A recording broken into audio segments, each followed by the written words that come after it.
On va bien, ça marche. Ça tourne. C'est bon?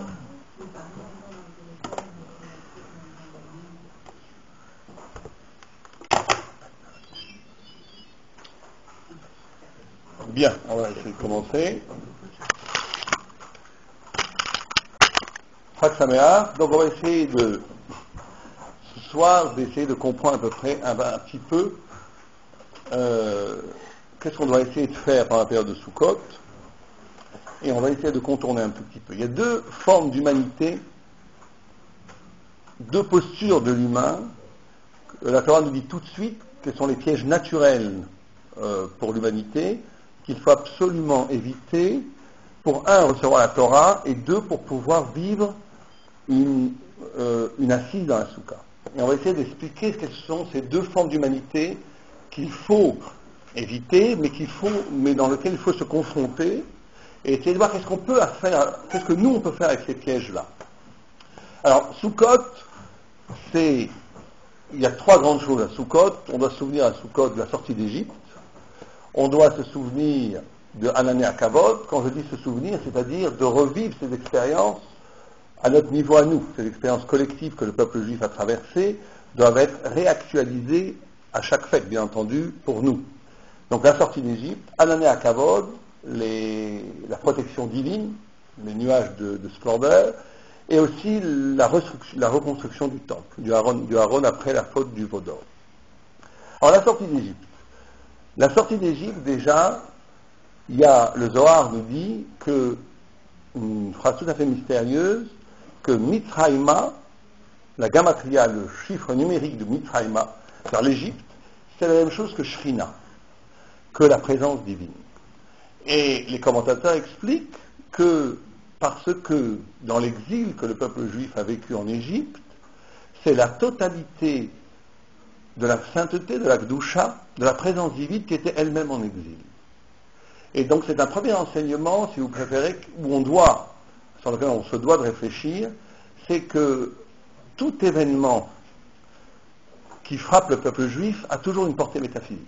Il faut toujours essayer de comprendre l'événement au-delà de la superficialité, au-delà de l'événement politique, au-delà de l'événement historique, de comprendre quel est le sens métaphysique, le sens thoraïque, le sens spirituel.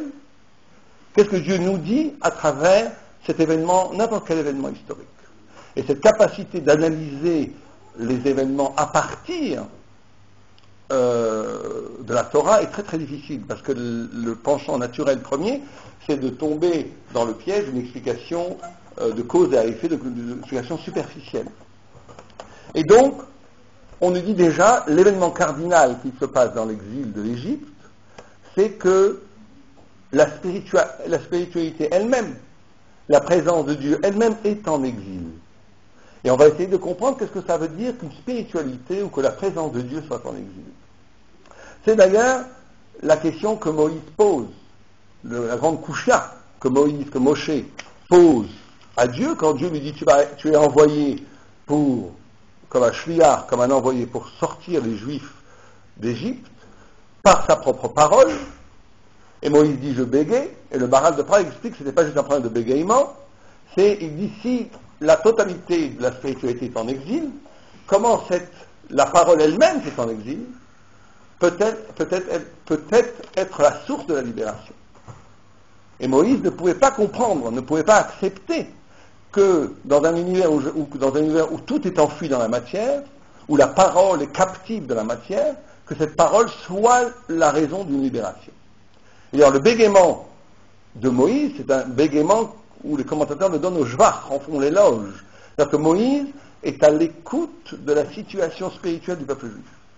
S'il avait eu une parole pleine, une parole de maîtrise, alors que nous sommes dans une situation de brisure, ça n'aurait pas pu être Moshe Rabbeinu. Moshe Rabbeinu bégaye, il n'est pas Moshe Rabbeinu malgré le fait qu'il bégaye, il est Moshe Rabbeinu parce qu'il bégaye. Parce qu'il est capable de porter en lui, dans sa conscience la plus intime, la brisure et l'exil de la Shrina. Et c'est pour ça qu'il bégaye. Et d'ailleurs, c'est une des façons de reconnaître un vrai tzaddik de nos jours, c'est de voir est-ce que sa parole porte les symptômes de la souffrance universelle dans laquelle on est impliqué aujourd'hui. Si quelqu'un a une parole à côté de la situation spirituelle du peuple juif, c'est peut-être un grand savant, ça peut être un Talmid Chacham, mais c'est pas ce qu'on appelle le Tzadik Yesod Olam, qui porte en lui la notion même de la souffrance spirituelle dans laquelle on se trouve. Et c'est ça le Tzadik, c'est quelqu'un qui peut porter ça, qui peut dire ça dans ses insuffisances même, dans son bégaiement même, dans sa brisure même. Et donc on va essayer de comprendre qu'est-ce que ça veut dire qu'une parole est en exil, qu'est-ce que ça veut dire qu'une spiritualité est en exil. Or l'Égypte, d'après les commentateurs, est symbolisée, et plus que symbolisée, elle est ce qu'on appelle le Sod HaChomer. Elle est le secret de la matière. L'Égypte, c'est la matière. Et l'Égypte est une civilisation où la forme, vous savez, cette fameuse dichotomie entre matière et forme, la forme, qui est la parole, est captive de la matière. Alors qu'est-ce que ça veut dire qu'une parole est captive de la matière? C'est une civilisation, l'Égypte, où la parole est seconde par rapport à la matière. Où la parole, la forme ou les concepts, si vous préférez, ou la forme, c'est ce que le Maharal appelle la Tsura Mouvdelet, la forme séparée, n'est là que comme prétexte pour un prétexte donné à la matière de s'exprimer, de s'affirmer, de s'actualiser. La matière est toujours première par rapport au concept. Et ça aussi, il faut l'expliquer. Qu'est-ce que ça veut dire qu'une chomer, c'est d'ailleurs le texte nous fait allusion à cela quand il dit qu'on faisait des lévanim, des briques lévanim lavan, et du chomer, c'est comme le blanc des feuilles, qui est l'élément le plus spirituel dans le texte, qui va donner naissance à la matière des mots, à la matière noire des mots. Y a-t-il encore des places?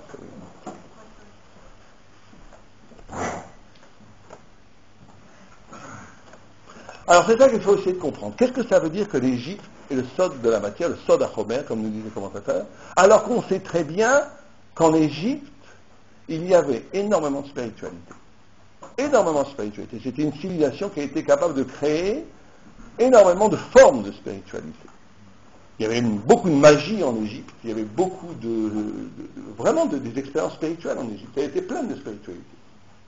Alors pourquoi est-ce qu'on dit que l'Égypte, c'est le symbole ou le lieu cardinal de la matérialité, alors qu'on sait très bien qu'en Égypte, la civilisation égyptienne a été capable de créer une haute spiritualité.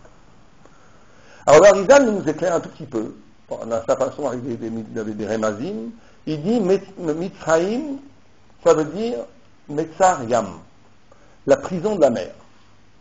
Metzar Yam, c'est l'anagramme de Metzar, qui veut dire une prison, Yam de la mer.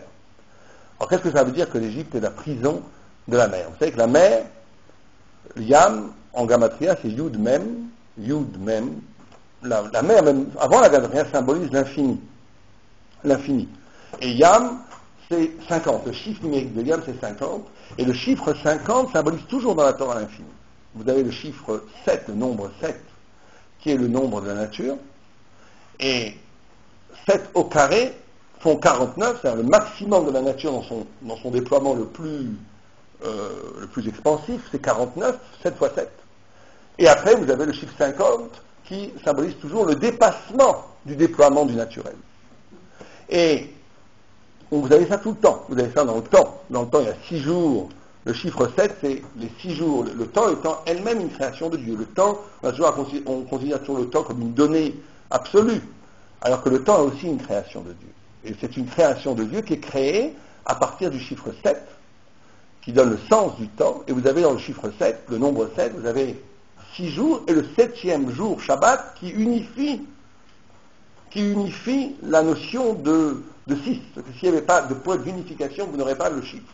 C'est pareil dans l'espace. Dans l'espace, vous avez les 6 points, les 4 points cardinaux, le haut, le bas, et vous avez le centre qui unifie les 6 directions de l'espace, qui donne une unité à l'espace. L'espace elle-même étant une création de Dieu, étant plus qu'une création de Dieu, étant le lieu de Dieu. C'est qu'en hébreu, Sham, qui veut dire là-bas, qui veut dire le lieu, et Shem, qui veut dire le nom, c'est le même nom. C'est juste la ponctuation qui diffère. C'est-à-dire que Dieu, pour ça on l'appelle Dieu Makom, le lieu. Dieu est celui qui permet à la chose d'apparaître, d'exister. Or, toutes ces notions de la création, que ce soit du temps, C'est pareil dans l'homme, on pourrait développer cette notion de 7 partout. Toute cette notion de création tourne autour du chiffre 7. Et chaque point, que ce soit dans le temps, que ce soit dans l'espace, que ce soit dans l'homme, chaque point est lié à l'autre point. C'est pour ça que, pour avoir la maximalisation, la compréhension la plus profonde de ce chiffre, on arrive automatiquement au chiffre 49. 7 fois 7, puisque chaque point, pour exister, est en relation avec l'autre point. Et donc, vous avez le chiffre 49. Et le dépassement du statut de la création, c'est-à-dire de l'immanent, pour arriver à la transcendance, au-delà de la création, c'est de 50, et on voit que le chiffre 50 dans la Torah symbolise toujours la notion de l'infini. Que ce soit Yovel, que ce soit les 49 portes de l'intelligence et la 5e porte qui est Dieu lui-même, etc., etc. Et donc, l'Égypte est celui qui va mettre en prison, c'est infini. Alors qu'est-ce que ça veut dire mettre en prison l'infini? Metzariam. Qu'est-ce que ça veut dire mettre cet infini en prison? Ben justement, précisément, ça veut dire, et c'est là où on touche au premier point important de ce qu'on veut évoquer, c'est que l'Égypte est la simulation de la matière parce qu'elle a, Pharaon se prend pour Dieu, parce qu'il se prend pour l'aboutissement même de la civilisation égyptienne. C'est-à-dire qu'on est dans une vision où le concept est toujours un produit de l'aventure de la matière. Vous avez avant tout de la matière, ce qui est premier, c'est l'être là, et l'être là va engendrer, à partir d'expériences de l'être là, à partir de la matière, par ses multiples expériences, va engendrer des formes. Ça peut d'ailleurs donner des formes très très sophistiquées, des formes même qui vont toucher au spirituel. Mais dans la vision de l'Égypte, ce qui est avant tout premier, c'est le fait qu'il y a matière, qu'il y a être là. Et la Torah dit que Dieu nous protège d'une telle pensée. C'est une pensée que beaucoup de gens ont. Le Gaon de Vilna, curieusement, a dit que cette tentation est une tentation qui a été dépassée par le peuple juif. Que le peuple juif sait que la tsura, ce qu'on appelle la forme séparée, la tsura mouvdelet, que le Maharal appelle la tsura mouvdelet, la forme séparée, est plus ancienne, plus profonde, plus primordiale, plus radicalement première que la matière. On ne le voit pas tellement, mais c'est ce que le Gaon de Vilna dit, qu'un juif, un juif en essence, n'a pas ce problème-là. Mais en tous les cas, on aurait une tendance naturelle à penser que ce qui est premier, ce qui est plus fondamental, c'est le donner. Et que ce donner, dans son expérience de donner, va, par définition, construire des systèmes qui vont créer des concepts, qui vont créer des civilisations, qui vont créer des arts, qui vont créer même des religions, qui vont même créer des possibilités de toucher à Dieu, de toucher à la spiritualité. Mais ça sera toujours une résultante d'un phénomène de sophistication de la matière qui est première par rapport à la forme. Et ça, c'est la pensée de l'Égypte. C'est-à-dire que la parole, quand on dit que la parole est prisonnière de la matière, ça veut dire que la parole est toujours le symptôme de quelque chose qui a déjà eu lieu. De quelque chose qui a déjà eu lieu, elle n'en est que la résonance, elle n'en est que le résultat, elle n'en est que l'enfantement. Or, la Torah nous dit que la vraie parole doit toujours viser à ce qui est radicalement nouveau. Et là, on touche, je vous demande un petit peu d'attention, à nous, de réfléchir à cette idée, c'est qu'il y a un texte fabuleux qui dit, on ne commence, pour la Torah en tous les cas, à être spirituel qu'au moment où en nous, on est capable de se dessaisir, de se désinvestir de la proposition de dire « je ». De laisser apparaître en soi quelque chose, pas de l'ordre du neutre, comme beau dirait Blanchot, mais plutôt de l'ordre de quelque chose qui n'est pas le résultat du processus de ma propre vie. Et quelque chose qui est là en moi et qui n'est pas du tout passif, ou en tous les cas pas passif au sens où on l'entend vulgairement, mais au contraire le lieu d'une extraordinaire profusion conceptuelle. Mais on est vraiment spirituel à un moment donné quand on est capable de laisser apparaître en soi quelque chose qui n'est pas de l'ordre de l'affirmation du je. Du je au sens où je suis celui qui est devenu par l'expérience passée. Et donc ce lieu-là, cet espace-là, radicalement nouveau, c'est radicalement nouveau. C'est la notion même du nouveau, mais en même temps de l'ancien, c'est là où le texte dit que c'est comme du vin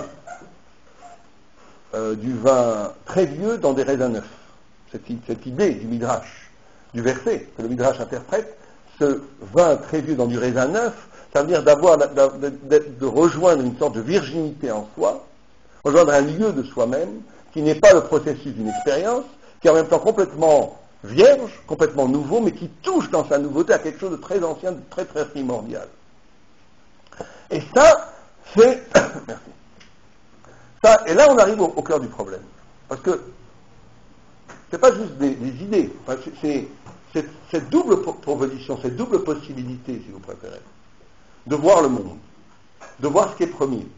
C'est ce qui va véritablement être l'enjeu philosophique du grand débat entre une tendance spirituelle et une tendance non spirituelle. Ou plutôt une tendance thoraïque ou pas thoraïque. C'est-à-dire que, prenons un exemple classique, pour donner un exemple, pour bien comprendre de quoi on parle. Quand, par exemple, Sartre dit « l'existence précède l'essence ». Sartre formule une formulation philosophique en disant « l'existence précède l'essence ». C'est-à-dire que l'existence, si on prend au sens philosophique, comme Sartre l'entend, pas simplement ma petite vie, mon expérience va faire que je vais avoir des concepts. C'est pas ça que Sartre dit. Il est quand même plus profond que ça. Il dit l'existence, c'est-à-dire le fait même d'exister. Exister étymologiquement, ça veut dire sortir de l'instant, sortir de l'être. Il y a un acte radical que l'homme fait et que les animaux ne font pas, c'est cette capacité de s'arracher à la latence de la matière, à la somnolence, si vous préférez, et de s'arracher, de s'éveiller à la conscience. C'est ça l'existence précède l'essence. Et Sartre dit ce mouvement-là de s'apparaître comme un sujet indépendant, un sujet qui s'arrache de la matière, s'arrache du sens, de l'être, est fondateur à tous les concepts. À tous les concepts. Il dit l'existence précède l'essence. Ex-sens, je sors du sens, et c'est ça l'acte premier qui va donner la possibilité à l'homme de penser, cette capacité de s'arracher à la matière. Un exemple un peu idiot que certains pédagogues disent, mais qu'on va formuler parce que ça nous aide à comprendre. Un chat qui va se retrouver à côté de grains de blé, il ne va pas avoir l'idée de faire du pain pour le manger, parce qu'il n'aura que l'évidence. Si le blé n'est pas consommable tout de suite, il ne va pas s'arracher à l'évidence pour essayer de faire du pain pour le manger. L'homme va oui le faire. Parce que l'homme est capable de s'arracher à l'évidence de l'être. Donc ça, c'est ce qu'on appelle l'existence. Mais quand on dit l'existence précède l'essence, c'est-à-dire qu'on dit exactement la proposition d'Égypte, que la matière est première, que l'acte existentiel d'apparaître au monde est plus fondamental que le sens qui va en résulter. Or, ce que dit la Torah, c'est exactement le contraire. C'est que l'homme est capable de s'arracher à la matière parce qu'il y a du sens avant qu'il appelle à cet arrachement. Vous avez eu la même discussion au XXe siècle entre Derrida et Lévinas. Derrida a fait énormément été sur la notion de trace. La trace du transcendant dans l'être, la trace d'un ailleurs, la trace de quelque chose d'autre dans le monde lui-même. Mais lui voyait dans cette trace le fait même du fait humain. Alors que Lévinas voyait dans la trace qu'il y a dans l'être, la trace transcendante qu'il y a dans l'être lui-même, la trace du Dieu biblique. Le fait que le Dieu biblique a laissé cette trace pour que l'homme puisse s'éveiller à cette trace. Donc vous voyez, là on est dans une discussion absolument très très très fine. Parce qu'on ne parle pas ici simplement de gens matérialistes, vachement matérialistes qui pensent qu'il n'y a pas de faire, que l'homme n'a pas une dimension supérieure à l'animal. Mais on peut très bien être dans une position anti-Torah, radicalement anti-Torah, et penser que l'homme est capable de spiritualité, que l'homme ontologiquement est supérieur à l'animal, etc., etc. Mais penser que cette supériorité ontologique n'est que le résultat d'un fait presque matériel qui est l'existence. Parce que tu dis que signer existence veut dire que la matière est première. C'est ça ? Si tu dis que l'acte d'exister, ça veut dire là, cette faculté que l'homme a de s'arracher à la matière, c'est de l'existence au niveau étymologique. Existence. Si tu dis que c'est ça qui est premier avant tout concept, avant toute forme divine, avant tout sens, et que c'est cet acte-là qui va créer du sens, ce que Sartre dit, ce qu'Heidegger dit plus ou moins, on est dans une position en réalité, même si eux, dans la philosophie occidentale, ils ne sont pas considérés comme des penseurs matérialistes, par rapport à la Torah, c'est matérialiste de penser comme ça. Pourquoi c'est Homer en tous les cas. Pourquoi c'est Homer de penser comme ça ? Parce que tu considères que le fait existentiel qui va permettre de penser, et donc à créer des concepts, est plus ancien, plus fondamental que le concept. Et donc ça veut dire que qu'est-ce qui est premier? C'est le fait même d'exister.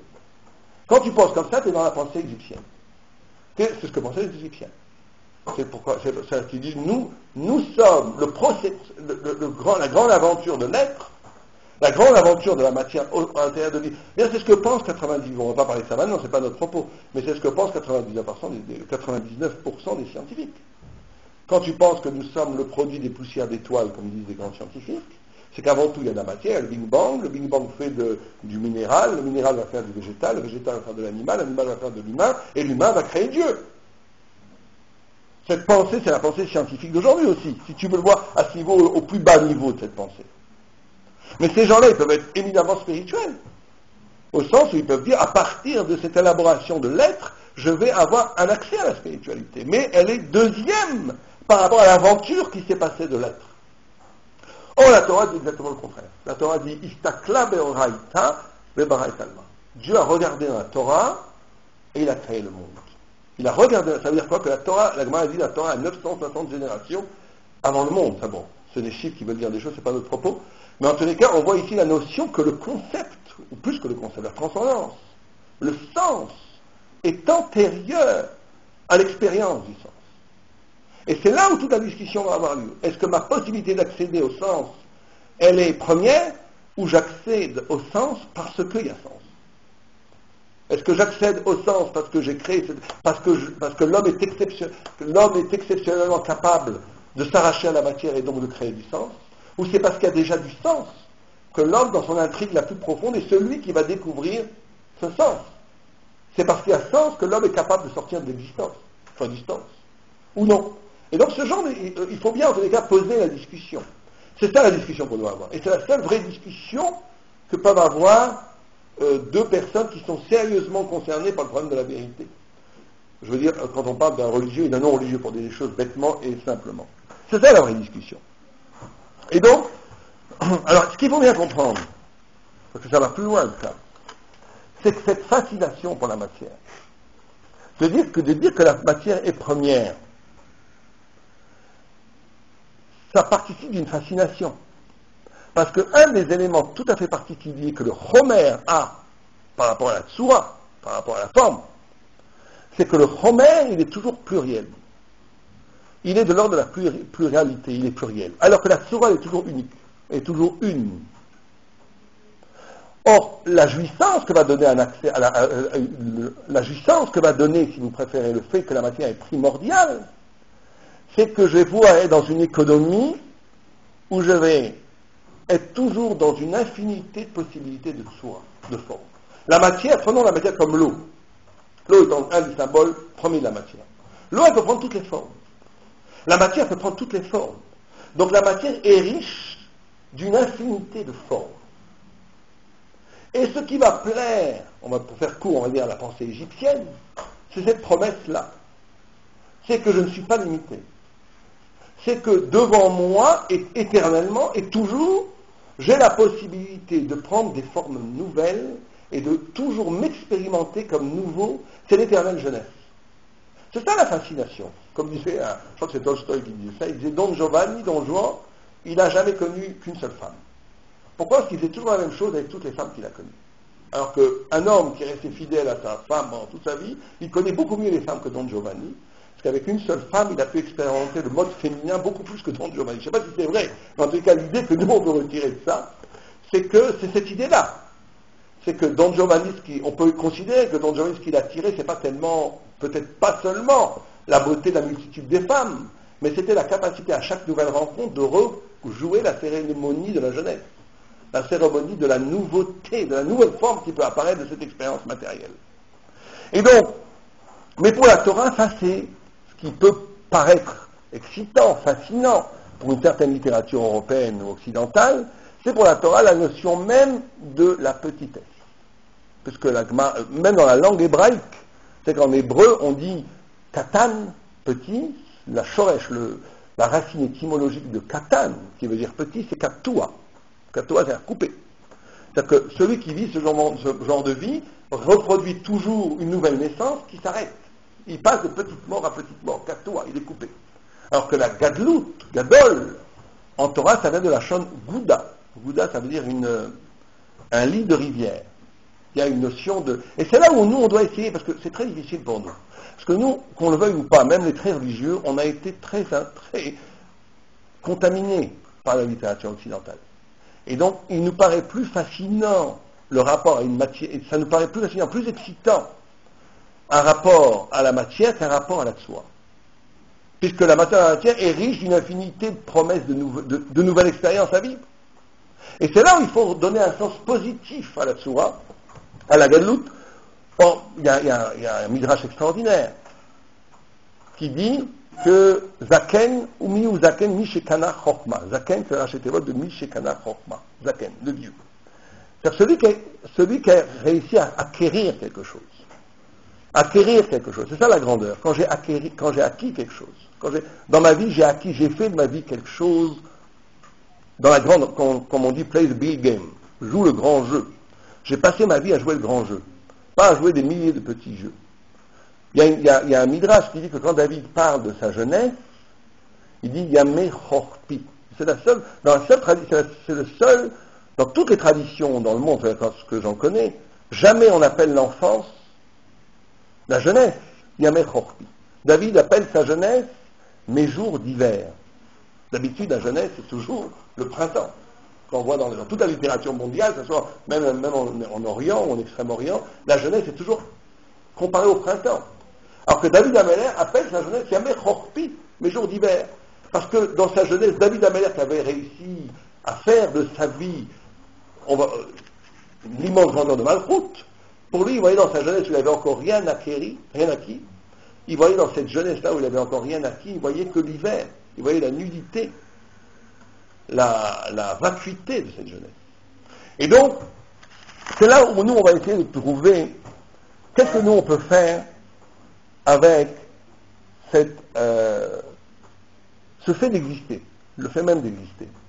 Comment est-ce qu'on peut remplacer ce fait d'exister, pas par une répétition incongrue et répétée et irresponsable, c'est en vérité complètement irresponsable de vivre comme dans la pensée égyptienne, puisqu'en vérité c'est une immaturité fondamentale. C'est la volonté l'illusion de rejouer la cérémonie de la jeunesse tout le temps. Alors là, il y a une discussion très intéressante chez les Balé Moussa. Qu'est-ce qu'on fait avec cet acte d'exister? Et il y a un passage qui dit Bacharta Bachai. Tu choisiras la vie. Tu choisiras la vie. Et il y a une grande discussion chez les Saïs, on va plutôt prendre le deuxième versant de cette discussion. Parce que le fait de choisir, c'est reconduire ce fait d'exister. En choisissant le bien, je me construis, si vous préférez, comme quelqu'un qui choisit le bien, donc qui se bâtit. Mais certains sages disent que le plus grand niveau, c'est justement de renoncer à choisir. De renoncer à choisir. Que le renoncement du choix, c'est-à-dire de renoncer de choisir, de me mettre, comme on dit dans la fila tous les matins, lo aledi isurim, lo aledi nisayon et lo aledi isurim. Ne me mets pas dans l'épreuve, à l'épreuve de l'épreuve.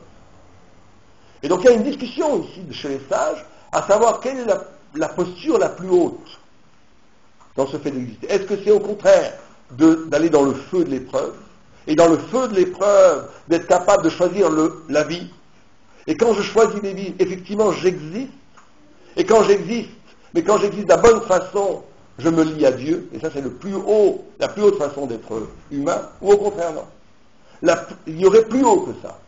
Le plus haut que ça serait de renoncer même à se mettre sous le feu de l'épreuve. Et donc là, on rentre dans une relation à Dieu où je laisse dégager en moi ce qu'on va appeler l'accueil, l'extrême passivité, la possibilité d'accueillir une lumière de l'au-delà en renonçant même au fait de choisir. Ou bien non, certains sages disent, si tu renonces à choisir, tu renonces à ce qu'est l'essence même de l'humain, et donc tu passes à côté si tu te mets pas à l'épreuve de l'épreuve, tu passes à côté de ta vocation. Et certains disent, non, il y a quelque chose de plus haut encore, c'est d'accepter, renoncer à choisir. C'est commencer par un jeu. Exactement. Alors que ceux qui disent renoncer à choisir, c'est-à-dire c'est d'être capable justement que tout choix masque une dimension dans l'être créé qui est quasi infinie, qui est une proximité à Dieu qui est plus fondamentale que ce choix-là. Et c'est ça, c'est ça que c'est une grande discussion. Les deux façons de faire Avodat Hashem sont intéressantes. Mais en tout cas, le deuxième façon de le faire est plus proche de ce que nous on dit. Donc ça, c'est la première tentation à dépasser. La première tentation à dépasser, c'est ça, sortir d'Égypte. Sortir d'Égypte pour recevoir la Torah, pour entrer dans la Souka, c'est d'être capable de s'arracher à cette conception des choses-là. C'est-à-dire d'être à l'écoute de cette soura, de cette forme séparée, qui est plus vieille que le monde. Cette chose qui est plus vieille que le monde, plus ancienne, plus radicalement ancienne que le monde, et dont dans le psychisme profond de chaque juif et même de chaque humain, on peut écouter la résonance. Et sortir d'Égypte, c'est ça.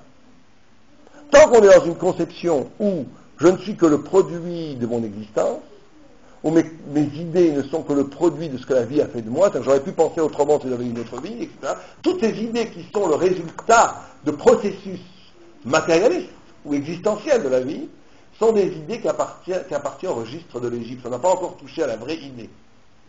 La vraie idée, c'est quand on est capable justement de ouvrir en nous un espace où ce n'est plus le jeu construit qui dit, mais un autre jeu. Un jeu de l'accueil de ce qui était avant le monde. Un jeu absolument vierge et très ancien qui était avant le monde. C'est ça, sortir d'Égypte. Et quand on est capable de faire ça, on peut commencer à rentrer dans la souka. C'est la première tentation. La deuxième tentation, elle est plus compliquée. C'est là où le Gaon dit, où le juif peut lui tomber dans le piège de cette deuxième tentation. C'est quand on est parti chercher la Torah, il y a eu la sortie d'Égypte et il y a eu après la rencontre avec Amalek, avant de recevoir la Torah. C'est la deuxième tentation, c'est Amalek. Et on va voir ce que c'est Amalek. Vous savez, Amalek, c'est le peuple mythique, ou le peuple réel, mais qui est l'antithèse d'Israël. Et le combat avec Amalek, le combat avec une conception du monde amalékite, va être la deuxième condition pour recevoir la Torah, et la deuxième condition pour entrer sous la Souka. Alors qu'est-ce que c'est Amalek? Alors Amalek, c'est plus compliqué, parce qu'Amalek, c'est le fils de Eliphaz. Et Eliphaz, c'est le fils de... Quelqu'un sait?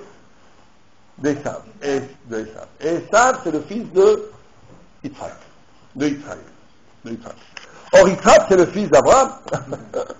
Et là, on rentre dans une autre problématique qui est que Yitzhak, tout le problème de Yitzhak avec Amalek, que Yitzhak et avec Esav, que Yitzhak voulait bénir Esav. Or, Yitzhak, là, il faut essayer de comprendre. Yitzhak, c'est le fils d'Abraham. Or, Abraham, c'est le chesed. C'est l'amour, c'est l'abondance de l'amour. Et Abraham a deux fils. Il a Ishmaël, enfin il a eu 8 fils, mais les 2 fils qui sont mis en jeu dans la Bible, qui sont les plus importants, c'est Yitzhak et Ishmaël. Ishmaël, c'est celui qui va recevoir la bénédiction, l'infinie bénédiction qu'Abraham a ouverte dans le monde, dans le présent. C'est pour ça que Ishmaël, on dit qu'il rigole dans la présence. Yitzhak, c'est celui qui symbolise toujours le futur. Il va recevoir cette bénédiction comme un futur. Yitzhak, ça veut dire, c'est l'anagramme de Chai Ketz. Il a vécu le Ketz, le bout, la fin.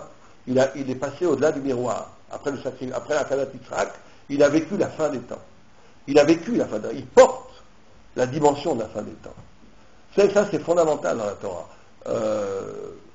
Où il y a une sorte d'équivalence très profonde entre les midot, comment on va dire les midot, pas la personnalité, entre l'intrigue de chaque patriarche et ce qu'ils ont découvert. Si Abraham découvre, est le premier à découvrir que Dieu a créé le monde, c'est parce qu'il porte en lui la mida. Il porte en lui cette qualité de chesed, de donner. Or, quelqu'un qui veut donner, qui comprend le secret de l'amour, du don, par définition, il arrive au bout de cette qualité, à la compréhension métaphysique qu'il y a quelqu'un qui donne tout. Et donc, il arrive à Dieu. C'est comme ça qu'Abraham est arrivé à Dieu. C'est pas juste un penseur philosophique. C'est qu'au bout de son propre être, qui est l'amour, il est obligé de rejoindre et de découvrir qu'il y a un être d'amour qui a créé le monde. C'est à partir de sa propre personnalité d'amour qu'il découvre qu'il y a un créateur d'amour. C'est comme ça qu'Abraham découvre qu'il y a un créateur. Et Yitzhak, c'est le contraire. Yitzhak, qui était tout de rigueur, tout d'exigence, tout de loi, c'est lui qui découvre la notion du messianisme, de quête, de fin des temps. Parce que cette mida l'exige. Parce que la mida, la qualité de loi, de din, de rigueur, oblige que ce monde va quelque part. Il y a din. Il faut rendre compte. Le monde va quelque part. Il devra rendre compte de sa propre histoire.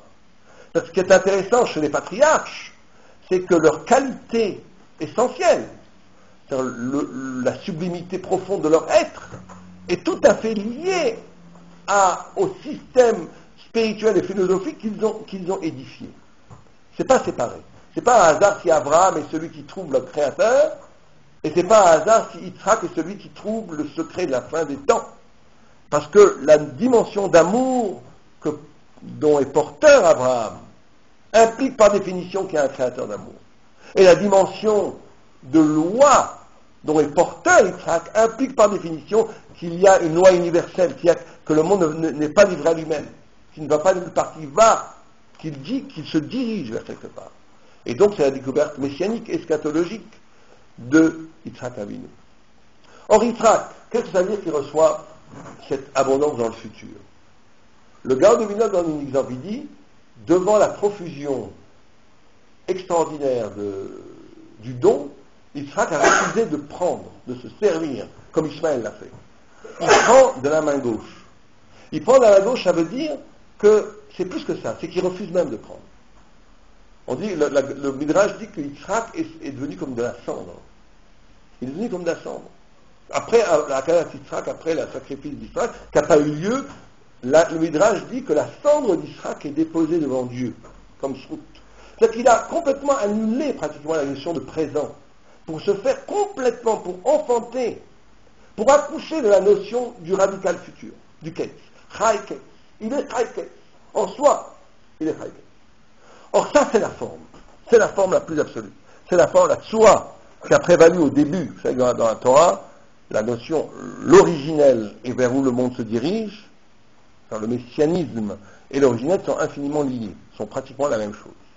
Puisque c'est d'où toute la notion de tikkun, de réparation, etc., va être révélé dans une autre dimension, ce qui a déjà prévalu au début de tout. Bon, ça c'est tout un cours sur le temps. On n'a pas le temps d'évoquer, mais le temps juif est un temps où le futur est déjà présent dans le présent.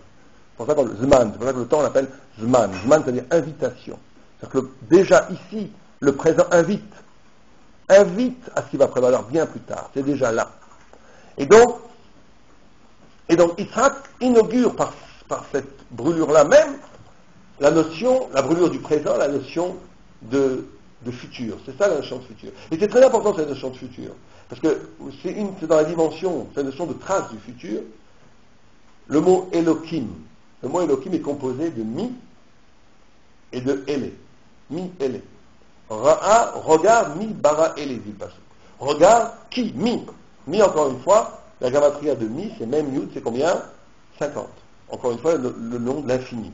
Mi, regarde l'infini dans le ele. C'est ça la dimension du mot de Dieu, Elohim, le Dieu qu'on appelle le Dieu de nature. C'est être capable de voir dans la nature elle-même l'infini promesse, dans la nature elle-même. Alors ce mot Elohim, c'est le seul nom de Dieu qui peut se dégrader, ce qu'on appelle aussi Elohim Acherim. C'est la source même, c'est la source divine de la possibilité d'une dégradation de la spiritualité. Or il y a trois possibilités par rapport à cette apparition naturelle de la divinité. Vous avez ce qui s'est passé avec le veau d'or, où certains disent Elohecha Israël, Ele. On ne voit plus que le Ele, on ne voit plus le Mi. On ne voit plus l'infini dans le monde, on ne voit plus que la nature. Donc on arrive à l'athéisme ou à la Vodazara ou à l'idolâtrie. Vous avez celle de Ishmaël qui voit cette révélation de Elohim dans le présent. Alors je ne veux pas faire de raccourci rapide, mais dès qu'on voit Elohim dans le présent, qu'il n'y a plus cette distance de dernière instance, cette distance de promesse de futur, on tombe forcément dans le fanatisme. C'est pas forcément que le fanatisme islamique, c'est tout. Quand on voit la divinité dans le présent, sans promesse de futur, c'est déjà tout est là. Alors par définition, on tombe dans un rapport fanatique à la divinité qui masque l'intelligence du processus spirituel qui s'opère dans la révélation divine. Et vous avez Yitzhak qui introduit la notion de futur dans Elohim. C'est-à-dire qu'il est capable de voir le mi, l'infini, mais à partir d'un processus intelligible qui va se voir à travers l'histoire d'Israël. Et donc, et tout ça, et ce mi, c'est la forme elle-même. Ce mi, c'est l'infini, c'est la forme elle-même. Or, Yitzhak, qui est la forme, engendre deux fils. Il engendre Yaakov, il engendre Esav. Et donc, Esav, qui est le grand-père d'Amalek, qui est l'Occident, si vous préférez, il a cette dimension de forme. Il a cette dimension de forme. Il sait très bien que la forme est première. Et donc, la deuxième tentation qu'on va avoir à traverser pour recevoir la Torah et pour entrer dans la Soukha, c'est de traverser la tentation de la façon dont Esav comprend la forme séparée. Et on va comprendre comment Esav comprend la forme séparée à partir du mot Amalek, du mot lui-même Amalek. Le Midrash par rapport à Amalek lui dit deux choses. Il dit Amalek, il s'appelle Amalek parce que c'est Am Lokek. C'est Am Lokek, c'est celui, Am Lokek, c'est un peuple qui goûte le sang des cadavres d'Israël, dit le Midrash. Le deuxième, c'est, on dit qu'Amalek rendait impur sur le chemin du peuple juif pour aller prendre la Torah, le peuple juif à partir de la pratique de l'homosexualité. Alors, on ne comprend pas du tout ces Midrash. Quel rapport l'homosexualité, qu'est-ce que veut nous dire le Midrash quand il parle d'homosexualité, quand il parle de dégustation du sang d'Israël, et Amalek, il faut bien comprendre que c'est la quintessence même de Esav. C'est la quintessence, c'est le réveil d'âme de Esav, c'est le cœur même de Esav. Et donc, c'est comme ça qu'il faut le comprendre. Il faut comprendre la forme. Cette forme que, comme vous avez le monde a été créé avec la lettre E. Or, si vous prenez lettre E, c'est un Dalet avec un Yud. C'est-à-dire que Dalet, c'est toujours 4, c'est l'espace, c'est le monde dans toutes les directions. Et vous avez une forme séparée, qui est le Yud. Yud étant toujours la lettre, la spiritualité qui unifie le monde. C'est ça le E. Si vous prenez le mensonge, le Kof, on dit Kouf, en réalité, il faut dire Kof en hébreu, Kof qui est le singe, c'est exactement la même lettre, simplement vous avez la forme séparée qui va vers le bas. On pourrait dire que c'est ça, Malek. C'est-à-dire de prendre cette forme-là comme première, mais d'en faire quelque chose de perverti, qui va vers le bas. Et on va expliquer que ça veut dire aller vers le bas. La notion d'homosexualité ici, elle est symbolique, bien entendu, elle n'est pas physique. L'homosexualité, l'homme, le Zachar, est toujours lié, dans la Torah, le Zachar, le Zer, c'est pour ça que le Zachar, peut en même temps dire mémoire, il est toujours lié, le mâle, à la notion de forme. Et le féminin, toujours à la notion de matière, mais ici, il faut le prendre au niveau large. Vous avez dans chaque homme du féminin et du masculin, dans chaque femme du masculin et du féminin. Mais en tous les cas, la notion d'homosexualité, c'est une forme sur une forme. Une forme sur une forme, c'est-à-dire la tentative de dénaturer la forme elle-même. De prendre cette forme et de la dénaturer. Et on va essayer d'expliquer qu'est-ce que c'est que cette notion de dénaturer de la forme, c'est de prendre la forme première, mais d'en faire une jouissance. C'est ça la notion, quand le Midrash nous dit qu'il goûte le sang étant ce qui fait le passage entre l'esprit et le corps. De faire de cette forme une jouissance, c'est-à-dire de faire de cette forme une félicité sociale, une félicité jouissive. Et de ne plus prendre cette forme comme une rampe vers la transcendance. D'utiliser cette forme. D'utiliser cette forme pour créer une civilisation infiniment brillante, avec énormément de reflets de la divinité, dans l'art, dans la religion, dans tout ce que vous voulez. Mais que cette chose-là, en fin de compte, est là pour l'exultation même de l'humain. C'est ça qui fait Kof. C'est prendre cette forme et la descendre en bas. Prenons un exemple. Par exemple, le Midrash dit Chesed Umot Chatato. La tzedaka que font les goïms, au niveau général, c'est un péché. Pourquoi est-ce que la tzedaka que font les goïms, c'est un péché? Chatato. Pas parce qu'ils le font méchamment, pas du tout. C'est parce qu'on va utiliser une notion comme la tzedaka, qui est une pure forme, une pure mitzvah, qui est là en vérité pour révéler la divinité elle-même. Le Midrash dit quand on voit un pauvre, on doit voir Dieu. Quand on voit un pauvre qui tend la main, on doit voir une injonction divine. Et on va prendre cette extraordinaire forme pour en faire un cadre social, pour acheter la paix sociale, ou pour donner de la tzedaka pour que les choses se passent bien, pour que le pauvre ne se révolte pas, au niveau sociologique, au niveau de civilisation. Quand c'est ça, c'est un des exemples qu'on peut donner d'une perversion de la forme. C'est de prendre une forme séparée et de la dénaturer, d'en faire l'esclave de la jouissance sociale, de la félicité sociale ou de l'homme. Alors que la forme doit être une rampe vers l'infini. Et là, on rentre dans un problème qui est très difficile parce que c'est un problème qu'on doit se poser à nous-mêmes. C'est-à-dire, qu'est-ce que je fais avec le lieu de ma spiritualité?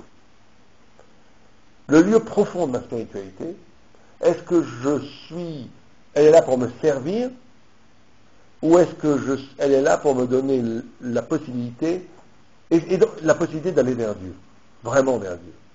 Et là, c'est une question fondamentale qu'on va se poser. Dans la pratique quotidienne même de la Torah, je parle même de gens très très religieux. Qu'est-ce qu'on fait avec cette forme séparée? Qu'est-ce qu'elle est pour nous? Est-ce qu'elle est là pour innerver ma jouissance de vivre? Certains en ont besoin, on va pas donner d'exemples, on peut donner des exemples un peu idiots, mais est-ce que ça va me permettre d'être plus équilibré, avoir une paix en moi, une paix familiale, une paix sociale, une paix ce que vous voulez, un sens à ma vie, etc. Tant qu'on est comme ça, on est un peu dans le registre d'Amalek, puisque cette forme est là pour me servir.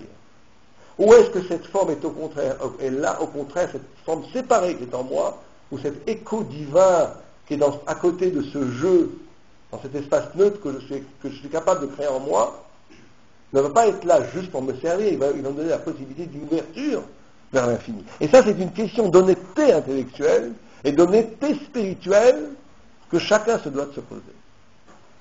Et donc, ça, c'est la deuxième tentation où le Gra nous dit là, le juif n'est pas à l'abri de ça. Autant le juif est à l'abri de la première tentation, autant le juif, le Gra va très loin, le Gra dit que le juif, il n'a pas de ta'avot. Il n'a pas de passion physique. Le juif, il n'a que des chemdot.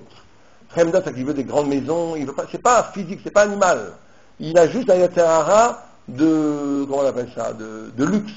Il veut des grandes maisons, il veut l'argent, c'est toujours spirituel. Même son yaterara, lui, spirituel. Parce qu'il a dépassé, dit le Gaon de Vilna, il a dépassé le stade de l'Égypte. Il sait profondément, il sait en fin de compte qu'il y a autre chose que la matière, qu'est la tsura, qu'est la forme. Simplement, il peut pervertir cette forme. Ça, il peut le faire. Et donc, le grand travail que le juif doit faire, c'est cette honnêteté par rapport à cette extraordinaire richesse spirituelle qui est en lui. Qu'est-ce qu'il en fait? Est-ce que c'est là pour le servir?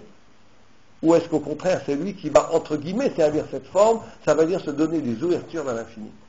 Et c'est ça la difficulté que nous, on va avoir. Donc, à partir de ces deux choses-là, on va essayer de comprendre un tout petit peu plus profondément. On va finir avec ça. Par rapport à ces deux figures d'humanité, de Esav et de Jacob. Vous savez que Israël est appelé Ephraim. Israël on l'appelle Ephraim. Pourquoi Ephraim? Ephraim, c'est le pluriel de Epher. Afar. Deux fois Afar. Et on dit parce que le peuple juif est né d'un triple miracle, on pourrait dire double miracle de deux cendres. Abraham disait Ani Epher ve'Afar, je suis de la cendre et je suis de la poussière.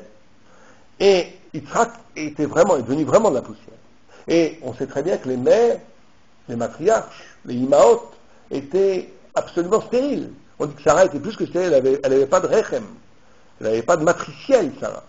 Et Sarah et Rivka, on dit que donc ce peuple juif naît d'un triple miracle. L'origine même du peuple juif est miraculeuse. C'est pour ça qu'il n'obéit pas, dans des processus historiques, au déterminisme matérialiste et historique. Puisque son essence, son origine elle-même, elle est de l'ordre du miracle. C'est pour ça qu'il participe du miracle tout le temps. Vous savez qu'il y a un très beau texte, juste une petite parenthèse, sur les Meraglim, que les Meraglim n'ont pas voulu rentrer en Israël, parce qu'ils ont dit, on ne peut pas conquérir Israël. Pourquoi est-ce qu'on ne peut pas conquérir? Si Moshe Rabbeinu vient avec nous, on va oui conquérir Israël. Mais si Moshe Rabbeinu reste en dehors, c'est-à-dire qu'on est dans l'ordre du naturel, on n'a aucune chance. Or, ce qu'il avait oublié, c'est ce petit Yud que Sarah, qui est le matriciel des matriciels, a donné à Yoshua. Vous voyez ce midrash. Ce petit Yud, quand Sarah est devenue Sarah, le midrash qui nous prend toujours, qui part à un niveau où on pourrait croire qu'il nous prend pour des idiots, mais qui dit des choses très très profondes, on dit que le petit Yud de Sarah, il dit, mais où je vais aller moi? Et Dieu lui dit, t'en fais pas, je vais te mettre chez Yoshua. Quand il va s'appeler Yoshua, Moïse doit rajouter un Yud. Il doit rajouter un Yud. Ça veut dire quoi? Encore une fois, on dirait une histoire d'enfant. Le midrash nous dit des choses très profondes. Il dit que Sarah, qui est le miracle du miracle, elle n'avait pas de matriciel, elle a enfanté. On est tous le résultat de ce miracle. Il va être reconduit de façon cachée chez Yoshua, qui lui va conquérir la terre d'Israël au niveau naturel. C'est-à-dire qu'il n'y a pas de naturel chez le peuple juif.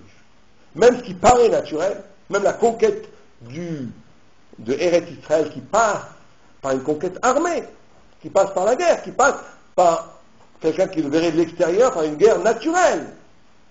Et les Meraglim disent, si c'est une guerre naturelle, on n'a aucune chance. Vous avez un argument. Il y a le petit Yud de Sarah qui est à l'intérieur de Yoshua. C'est-à-dire que même dans l'histoire qui peut absolument paraître naturelle du peuple juif, il y a toujours ce Yud qui est effectif, il y a toujours ce transcendant qui est effectif. Et c'est ça la grande erreur des Meraglim. C'est d'avoir considéré le miracle ou comme miracle révélé, ou comme qu'on est ou dans le miracle révélé, ou dans le naturel conditionné, absolument conditionné. Et que la grande découverte à partir de Yoshua de la Torah, c'est de dire non, il existe un surnaturel qui a tous les aspects du naturel. Et ça, c'est le peuple juif. Le surnaturel qui a tous les aspects du naturel, c'est l'histoire même du peuple juif. Et donc la grande question, c'est que Esav, lui aussi, il naît de ce double miracle. Esav, c'est aussi le fils, le petit-fils d'Abraham, c'est aussi le fils d'Isaac. Donc lui aussi vient de ce double miracle. Donc Esav pourrait aussi lui avoir, et on va voir que ce n'est pas si simple. Parce que, si vous regardez le récit biblique au début, la seule fois où il y a un projet de création et un accomplissement de cette création, c'est à partir de l'homme. Toutes les autres créations, les animaux, les choses, on va directement à la création. Il n'y a pas un projet. Vous voyez, il y a un double passage dans la Bible. Il y a un projet de création, comme si Dieu parlait au niveau de projet, et après le projet, vous avez l'incarnation de ce projet, la réalisation de ce projet. Vous avez les deux. Et les commentateurs disent, c'est parce que ça, c'est la parole et l'acte. Et on voit que cette dualité elle existe partout. Dans la Torah, pareil. Dans la Torah, il y a l'étude et l'acte. Et c'est le fait même de l'humain. Le fait même de l'humain, c'est d'être composé d'un projet et d'une réalisation. D'un projet et d'une réalisation. Et Adam Arishon était composé de ces deux dimensions-là. Or, celui qui symbolise le projet dans la Torah, le Ekev, la cause, c'est Yaakov. Et celui qui symbolise l'acte, la concrétisation des choses, c'est Esav. C'est pour ça que Yaakov, ça vient de l'étymologie Ekev. Ekev, c'est-à-dire Ekev, en hébreu on dit Ekev à cause de cela. Et Esav, c'est étymologiquement le faire. Le faire. Et Adam Arishon avait ces deux parties-là. D'ailleurs, on dit que Esav et Yaakov, c'était la même personne. C'est les deux faces, si vous préférez, de Adam Arishon. C'est pour ça qu'ils sont nés le même jour et qu'ils ont été enterrés le même jour. Parce qu'en vérité, ils étaient les deux faces d'Adam Arishon, l'un et l'autre. Or, là où ça va être assez compliqué, c'est qu'il y a une grandeur dans Esav. Et la grandeur de Esav, c'est le faire. Et il y aurait peut-être même, il y a un retournement ici. D'habitude, on a toujours dans la Torah, on a toujours l'habitude où on expose la parole comme plus fondamentale que le faire. Or, il y a une dimension où le faire, où l'acte, où la main est plus fondamentale que la parole. Et là, il y a un texte absolument curieux où il est écrit que Dieu a tout créé par la parole, Shakol Yabedvaro, sauf une seule chose, qu'il a créé de ses propres mains. C'est qui? L'homme. Et il y aurait dans la création avec les mains de l'homme quelque chose de supérieur à la création des autres choses à partir de la parole. Et le Maharal de Prague explique la chose suivante. Il dit parce que la parole, c'est quelque chose qu'on peut projeter au loin. Une parole n'implique pas forcément une proximité avec celui qui t'a créé. Alors que la notion de créer avec les mains implique une proximité. Plus que ça, dit le texte, l'homme va être celui qui va pouvoir parachever la création de Dieu parce qu'il a été créé avec les mains de Dieu. Pour ça, le fameux texte dit Gadol Maaseh Tzadikim Yotem Shamayim Va'aretz. Et plus grand l'acte des tzadikim que l'acte de la création de Dieu. Parce que l'homme créé par les mains de Dieu a cette possibilité de prolonger la création de Dieu. C'est ça la notion de création. Il y a une divinité dans l'homme. Et ce faire à l'origine, ce faire, qui était plus essentiel même que le projet, devait être incarné par Esav. Et c'est pour ça que Yitzhak voulait bénir Esav. Parce que Yitzhak voit, il est aveugle du temps présent. C'est ça qu'on dit, il était aveugle. Il est aveugle du temps présent. Yitzhak, il voit le futur radical, c'est-à-dire qu'il voit les choses dans leurs racines. Et dans leurs racines, Jacob est celui qui dit, qui annonce la prophétie, qui prophétise, qui dit le projet, et celui qui réalise, qui a la splendeur de réaliser ce projet, c'est qui? C'est Esav. Et c'est ça la bénédiction que Yitzhak voulait donner. Il voulait donner les bénédictions à Esav, pardon. Yitzhak voulait donner les bénédictions sans intervention de Rivka, parce qu'il pensait que c'était Esav qui devait réaliser le faire, et que Jacob devait être celui qui disait le projet, qui étudiait la Torah, qui était au niveau de la Makshava, de la Kavana, alors qu'au niveau du Maasé, c'était Esav qui devait le faire. Mais Esav a pris ce Maasé, qui devait construire le monde, pour en faire une épée, pour en vérité détruire le monde. C'était le grand échec de Esav. D'ailleurs, le don de la Torah lui-même est donné de cette façon. Le don de la Torah est écrit quand on donne la Torah, que la Torah est donnée de Seir et de Paran. Et Seir, c'est le lieu d'Esav, et Paran, c'est le lieu d'Ishmaël.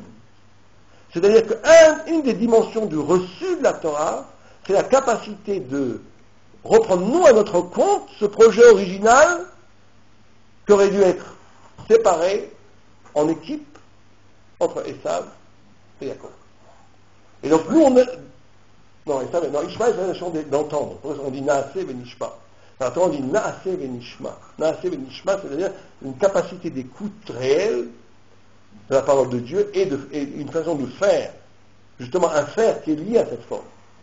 Et donc à Sukkot, pour revenir à Sukkot, c'est un des rares, parce que le peuple, c'est là où il faut comprendre jusqu'à où va les textes qu'on évoque. C'est-à-dire que le peuple juif, fondamentalement, est fait pour la Torah, est fait pour l'écoute, est fait pour le projet, est fait pour dire le sens. Et fondamentalement, c'était Esav qui devait bâtir le monde, à partir de la parole de Jacob. Or, à partir du refus d'Esav, parce que la tentation, la difficulté d'accepter dans le faire, c'est beaucoup plus difficile. Dans le faire, Esav, cette forme, si vous préférez, cette forme séparée, c'est là où les choses sont vertigineuses. C'est que Jacob, quand il est exposé à cette forme séparée, il dit, cette forme séparée m'oblige. Elle me rend infiniment redevable par rapport à Dieu. Alors que Esav, quand il voit cette forme séparée, il dit, je suis donc, moi, celui qui est hérité de la forme séparée. Je suis donc le lieu du monde. Je suis donc le lieu du monde, on ne va pas faire des raccourcis faciles, c'est-à-dire que Dieu, l'homme devient Dieu. Par définition, l'homme devient Dieu. Puisque c'est lui qui porte cette... Et donc, il devient... Et ça, dans le faire, c'est beaucoup plus difficile. Parce que quand il s'agit de faire, quand tu construis le monde, et que c'est la prolongation de l'acte divin, le pas est très très court d'être l'incarnation du divin. Et c'est là où Esav est tombé. Or, dans le don de la Torah, quand on a reçu la Torah, on a repris sur nous aussi de construire le monde. Et ça, c'est là où le peuple juif a une grande difficulté. Parce que de reconstruire le monde, c'était pas le projet de Jacob, c'était le projet d'Esav. Et à Sukkot, cette dimension, si vous préférez, c'est toute la gestuelle qu'on fait avec le lulav, la notion de main. Quand on prend le ekrog et le lulav, etc., c'est la notion de réintroduire, à partir après Rosh Hashanah et après Kippour, on était complètement dans la forme pure, on s'est justement dégraissé de toutes nos fautes, de tous nos appétits charnels, etc. On est devenu pur, on était complètement en contact avec cette forme séparée, c'est de réinvestir l'espace, de réinvestir le faire. Et c'est toute la notion de Sukkot, où on quitte la maison, où l'abondance, si vous préférez, l'abondance extraordinaire qu'on a reçue à Kippour et à Sukkot, l'écoute extraordinaire, les reflets d'infini, la forme séparée, c'est tellement puissante qu'il va falloir la réinstaller dans un lieu. Mais le lieu de la maison étriquée, de notre maison où on a l'habitude de vivre, est trop petit pour supporter une telle abondance. Et donc on est obligé de sortir de la maison et de reoccuper, de resanctifier l'espace. C'est la notion même de... Et non seulement l'espace, mais aussi la main. La notion de retravailler, de redonner une dimension aussi au faire, une dimension spirituelle au faire, qui est un des grands projets du peuple juif et qui est une grande difficulté pour le peuple juif, puisqu'il a hérité de ce faire qui normalement aurait dû aller à Esav. Alors c'est la symbolique, quand Jacob prend les bénédictions d'Isaac, il prend les habits de Esav, c'est-à-dire qu'il prend l'extériorité. Il prend l'extériorité à son compte, alors que lui aurait dû être dans l'intériorité. Et il prend à son compte, puisque l'extériorité sanctifié par Esav refuse de le faire, puisqu'il se pose comme un autre Dieu, il crée une civilisation qui va se poser comme l'homme essentiel, comme le Mechouya Mitzvot, comme celui sans qui la Mitzvot ne peut pas exister, c'est tout Esav ça. C'est pour ça qu'Esav est violent. Pourquoi la Gemara a dit que Esav est violent? C'est pas parce qu'il est violent, sanguinaire, c'est parce que celui qui se pose comme l'évidence de l'être, tout celui qui s'oppose à lui va être détruit. Il doit mourir, puisque moi je suis essentiel. Si tu viens contre mon essentialité, tu dois mourir. Ça c'est Esav. C'est la pensée d'Esav. Et dans Sukkot, on doit être capable de réintroduire ces faits-là. Sukkot, c'est justement l'unification de ces deux dimensions, de l'intériorité et l'extériorité. C'est-à-dire que Sukka, si vous prenez la gamatria de Sukka, c'est 91. 91, c'est le tsirouf des deux noms de Dieu. Du nom Adnout, qui est 65, et du nom Avaya, qui est 26. Or, c'est un texte qui dit ça. On peut même rajouter quelque chose de très intéressant qui n'est pas dit dans le texte. C'est que les deux lettres extérieures, l'extériorité de Sukka, Samer He, c'est 65. C'est le nom Adnout, qui est justement de l'ordre du din. Et Havav, Avaya, qui est au centre du mot Sukka, qui est l'intériorité du mot Sukka, c'est le Shem Avaya, le Shem du Rachamim, du Chesed. Or, à Sukkot, on reçoit un flux extraordinaire d'amour, mais qui vient justement du din, qui vient du Yom Kippour et de Sukkot, et de Rosh Hashanah. C'est-à-dire qu'à Sukkot, on est capable de faire l'unification de ces deux données-là. Du Shem Adnout, qui est de l'ordre du faire, de l'ordre du din, de l'ordre des sav, de Adon, ça veut dire de la maîtrise, et de Chava, de Yud Kevavke, qui est de l'ordre justement du retrait, du décisivement le plus total. Puisque le nom de Yud Kevavke a ce drôle de privilège d'être un nom qui ne se prononce jamais. Un nom qui ne se prononce jamais, le Shem Havaya on ne le prononce pratiquement jamais, c'est-à-dire c'est un nom, c'est ça qu'il faut bien comprendre. C'est ça que nous on doit essayer de faire, qui est très très difficile à faire. C'est que c'est un nom qui, en se révélant, ne perd pas sa transcendance. C'est ça un nom qui ne se prononce pas. Un nom, c'est qu'il se révèle, mais en se révélant, il reste caché. C'est-à-dire qu'il n'est jamais, le nom de Dieu Havaya n'est jamais récupéré, n'est jamais idolâtré, n'est jamais incarné, mais il se révèle. Un nom qui ne se prononce pas et qui est révélé, c'est un nom qui est capable de révéler sans s'incarner. Et c'est ça que Esav n'a pas été capable de faire, et c'est ça que le peuple juif se doit de faire. C'est-à-dire comment dans sa vie, et comment dans les pratiques de l'étude de la Torah et la pratique des mitzvot, il va être capable de révéler le nom sans le sacraliser, sans le banaliser, sans l'idolâtrer. Et ça c'est Sukkot. À Sukkot on peut faire ça. Sukkot est un moment propice de faire ça, parce qu'on est en position de ces deux noms. De Adnout, qui est de l'ordre de la maîtrise du djinn, du faire, et de l'intériorité du monde de Rachamim. Et quand les deux sont liés, c'est Sukkot, on peut à ce moment-là essayer de reprendre à notre compte ce que Esav n'a pas pu faire. Et c'est le projet qui nous est demandé. D'ailleurs, pour finir, il y a une Gemara qui dit que à Simra Bet HaShoeva, qui avait une Simra extraordinaire, les grands sages prenaient des torches et jonglaient avec des torches. Et la Gemara dit, il y en a qui jonglaient avec 4 torches, et il y en a qui jonglaient avec 8 torches. Et ce qui est étrange, c'est pourquoi est-ce qu'on passe de 4 à 8. Normalement, de 4 c'est très dur, et c'est beaucoup plus dur de faire un 5. Et après un 6, et après un 7. Pourquoi la Gemara passe de 4 à 8? Et il y a un Rabbi Hachidi qui donne une explication très intéressante, il dit parce que c'est pas, on parle pas ici des gens qui faisaient le cirque. Rabbi Ishmael qui était capable de jongler avec 8 torches, c'est pas quelqu'un qui s'est entraîné. C'est qu'il dit qu'il faisait il faisait les Yehudim des deux noms de Dieu. Que certaines personnes sont capables simplement de jongler avec les 4 lettres. Mais certaines personnes étaient capables de jongler avec les 8 lettres. Il n'y avait pas qui faisait 5, 6, 7. Il n'y avait pas 5, 6, 7. Il y avait ou 4 ou 8. Ou bien on essayait de faire apparaître le nom de Dieu dans la maîtrise, ou bien d'autres personnes arrivaient à le faire que dans le retrait. Et le plus haut niveau qui était comme Rabbi Ishmael, c'est quand il arrivait à jongler avec les 8 lettres.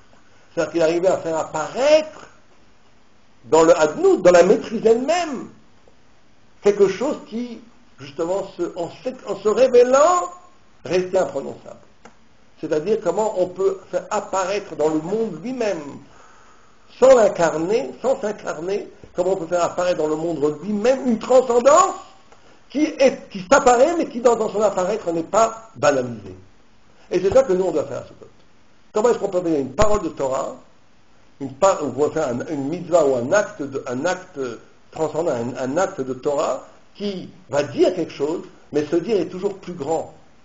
Il ne peut jamais être dompté, il ne peut jamais être réduit à des banalités, il ne peut jamais être incarné dans le monde, il est extramondain.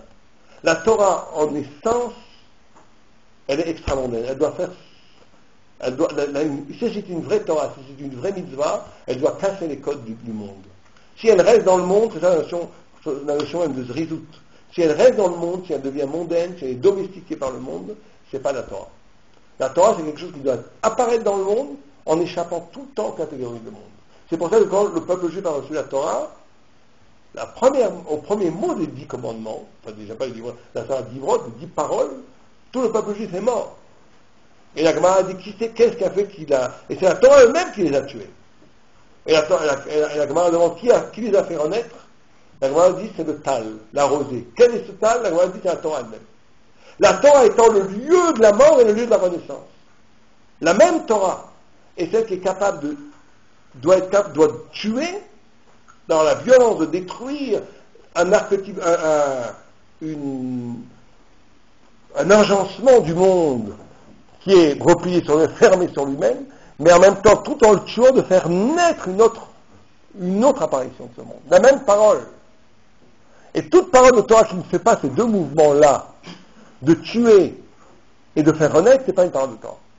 Et c'est ce que nous, on doit essayer de faire toute l'année, mais surtout à Sukkot, parce qu'à Sukkot, c'est ces deux dimensions qui sont là intensément, dans le mot même de Sukkot. Voilà, y a-t-il des questions? Allez, on regarderait bien. Ah si, on t'écoute.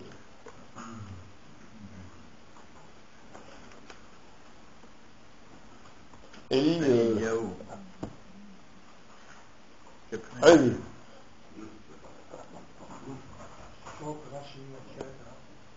Je vais dire ça, c'est encore autre chose. C'est après Sukkot, parce que Sukkot, justement, c'est la notion d'universel. C'est la capacité du peuple juif de reprendre à son compte cette dimension d'universel qu'Esav n'a pas pu prendre à son compte. Et Shmini Atzeret, c'est une fois que cette grande dimension universelle a été faite, Dieu dit on reste entre nous. Le Midrash dit on va chasser tous les... C'est comme après un grand festin, et le balabait dit à tout le monde, toi tu restes, ne pars pas avec tout le monde, j'ai un petit cigare ou une petite poutarde ou un petit whisky tout à fait exceptionnel à te donner. Ça c'est pour nous deux après que tout le monde soit parti. Donc Shmini Atzeret, de toute façon, c'est ce que le Midrash dit. Symboliquement, c'est après toute cette expérience qui a commencé à Rosh Chodesh Elul, qui est cette purification qui a culminé à Rosh Hashanah où on a été jugé, quand on a dit que Dieu est roi. C'est la notion de jugement, on ne va pas reprendre tout ça. Après les 10 jours de Tchouva, après la notion de Tchouva, après qu'on soit entré sous les ailes de la divinité, après toute cette notion-là, il y a un moment donné où on doit se retrouver seul avec Dieu. Ça c'est Shmini Atzeret. C'est le plus haut niveau d'année, Shmini Atzeret. Mais en fait, c'est pas la capacité du peuple juif de se lier justement entre ensemble, c'est au-delà du... Oui, bien sûr, il y a aussi ça. Mais ça c'est partout. Ça, c'est dans Hanouka, c'est dans Mila, ce qui est spécifique dans Shmini Atzeret, c'est le retour. Le retour à la maison. On le retour après la grande épopée incarnée, qui a vécu à partir de toutes ces fêtes-là, il faut aussi revenir, parce qu'on ne peut pas se perdre. Sukkot, ça peut être que 7 jours. Cette tentative de vouloir prendre le rôle des sages dont il a joué, il ne peut avoir lieu que pendant 7 jours. Après, on est obligé de se replier dans l'intériorité même, qui est la force du judaïsme. Cette intériorité du sens, ce fait que le sens du peuple juif est fondamentalement pas mondain, fait que ça sera toujours là. Le sens sera toujours là. Il pourrait y avoir toutes les histoires du monde qui nous passent au-dessus de la tête, toutes les grands... Il y aura toujours le sens qui sera là. Ça, c'est toujours fascinant, parce que moi, ça me fascine toujours. Quand je lis les Gemarot ou quand je lis des Rishonim, on sent qu'il y a une communauté d'idées. On pourrait aujourd'hui parler avec Rashi, avec Tosfot, avec Rambam. On aura les mêmes problèmes. Alors que si vous prenez Descartes aujourd'hui, il n'y aurait pas grand-chose à se dire entre Descartes et Sartre. La pensée a fondamentalement évolué, les enjeux ne sont plus les mêmes. La pensée n'est plus la même. Alors dans la Torah, il y a une sorte de micro-histoire qui résonne de l'éternité à l'intérieur même de cette micro-histoire. Le ghetto n'étant que le prétexte ou la métaphore d'un ghetto infiniment plus lumineux qui est le fait même que la pensée d'Israël est une pensée ahistorique. En tous les cas, elle est concernée par l'histoire, bien entendu qu'elle intègre énormément d'éléments historiques et qu'elle injecte dans l'histoire énormément de choses, mais fondamentalement, elle n'est pas modulée par l'histoire. Parce qu'elle a échappé à l'Égypte. Toute pensée qui serait une pensée qui serait le résultat d'un processus historique est une pensée qui va être intéressante sur le moment, mais qui très vite va perdre son intérêt. La pensée judaïque, dans l'essence, est une pensée indépendante de l'histoire. C'est pour ça qu'il faut ce retour. Il faut Shmini Atzeret.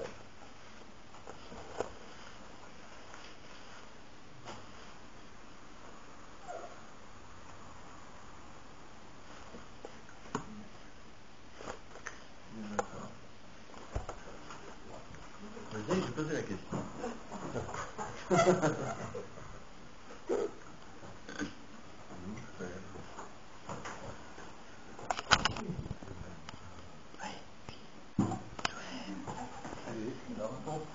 Bon, à toi maintenant.